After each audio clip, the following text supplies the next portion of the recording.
One question I get on my channel regularly is why I hate the Anaheim Ducks. I have three of their jerseys, so I don't hate their look. And they're three of my favorite jerseys. So why would I hate the team? And there's a lot of reasons for that. It's funny because I don't see a lot of good reasons why people hate other teams. But I guess given this channel's visibility and the amount of Ducks fans that watch my channel, I might as well try to explain things a little bit. So over here on the left side are Ducks that have played or do play and I've really liked for them. And you could add Gibson to this. You could add Guy Hebert during his time. Tugnut played there, so that's a big one.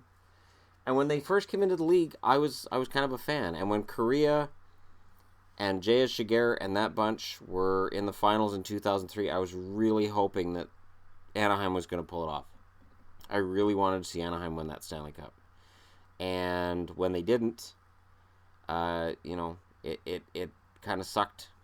It was frustrating because I had hoped and believed at the time that the Canucks were looking at their one chance to win a Stanley Cup. I thought, this is the year that might be their best chance. And when Minnesota knocked them out, I wanted Anaheim to knock out Minnesota, and they did. And they knocked them out. And then, in the finals, I'd really hoped that momentum would carry over, and it didn't. Jersey took over, and it was a back-and-forth series. It was close. But at the end of the day, the Ducks come up short. So 4 years later, I hate them when they actually win the Stanley Cup. How? Well, they picked up this guy named Chris Pronger. That didn't help. Pronger of the Dirty Hit. I had never liked Pronger. I didn't like him in St. Louis. I didn't like him in Edmonton. I didn't like him in Anaheim. And I wasn't happy with him in Philly either. I thought he was a dirty player. I thought that he was arrogant. I thought that he was overrated at times as well. And I say that knowing that he was, MVP at one point. But still, he to me, especially at this point in time, he was overrated. Niedermeyer was fantastic. Pronger for me was overrated. So that's just me. And then Corey Perry, I don't like the way Corey Perry plays either. I think he's dirty, and I think he's unapologetic for it. And he reminds me of, he's like a Brad Marchand light, and I'm not a Marchand fan either.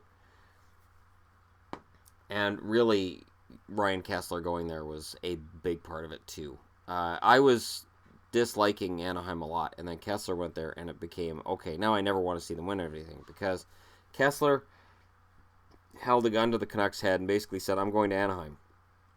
Work out a trade with Anaheim. I won't go anywhere else.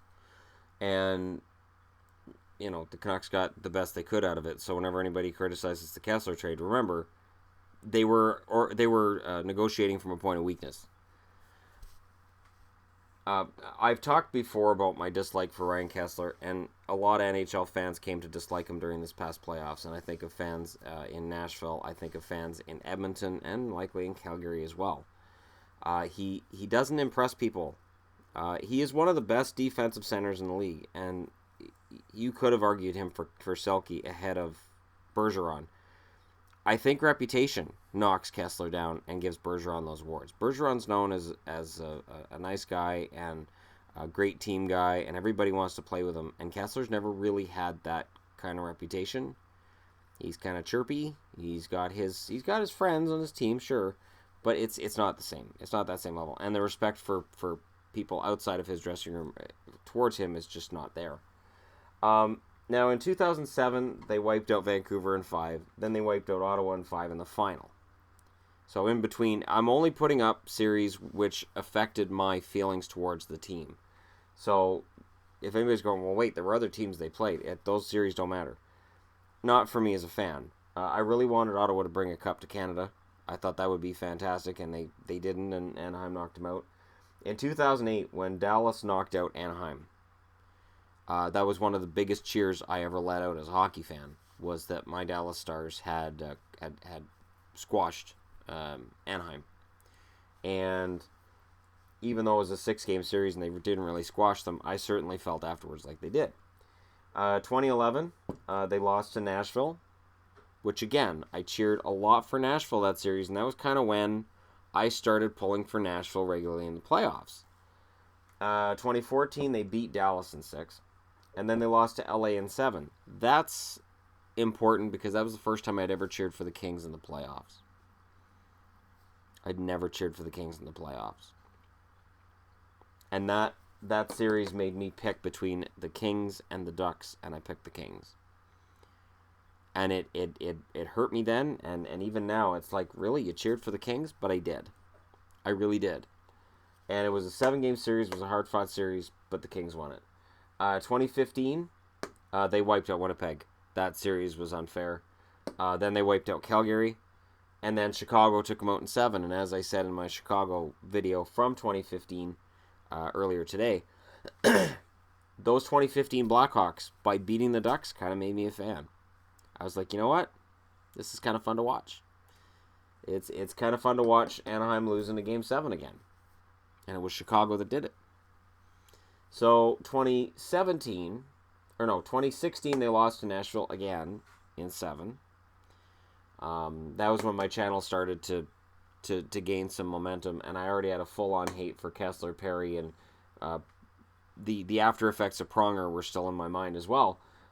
So I predicted Nashville to knock out Anaheim that spring because you got to have an upset somewhere. And I remember Doug McLean saying, well, Nashville's never won anything in the playoffs. And since then, they've won a lot in the playoffs. So, watch what you say when you're a pundit because it can come back to haunt you later. I speak from experience as well. Capitals for the Cup. So, this past spring, they wipe out Calgary again.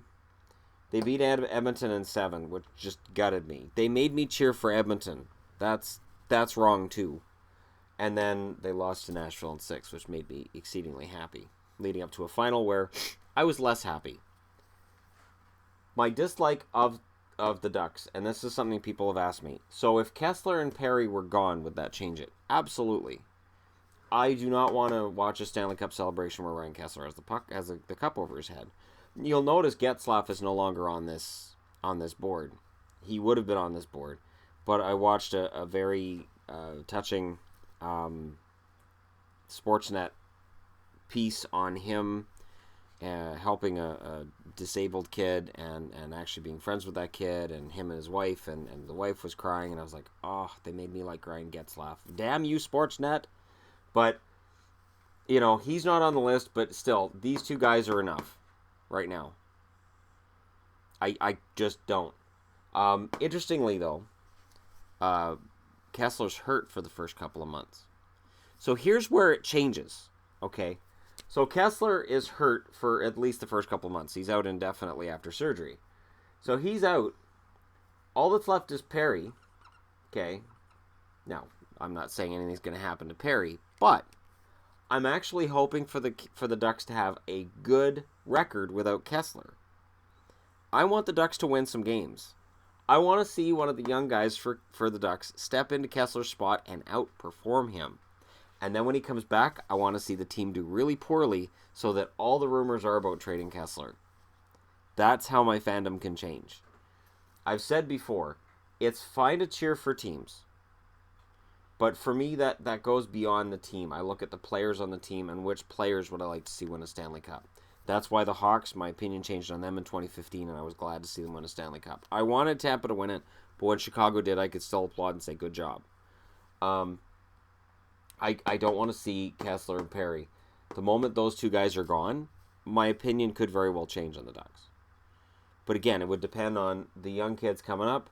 Steele and Jones, are they NHLers? Are they nice guys? Are they the type of character guys that I would say, wow, it'd be great to see them win something and look back 20 years from now and say what great guys they were.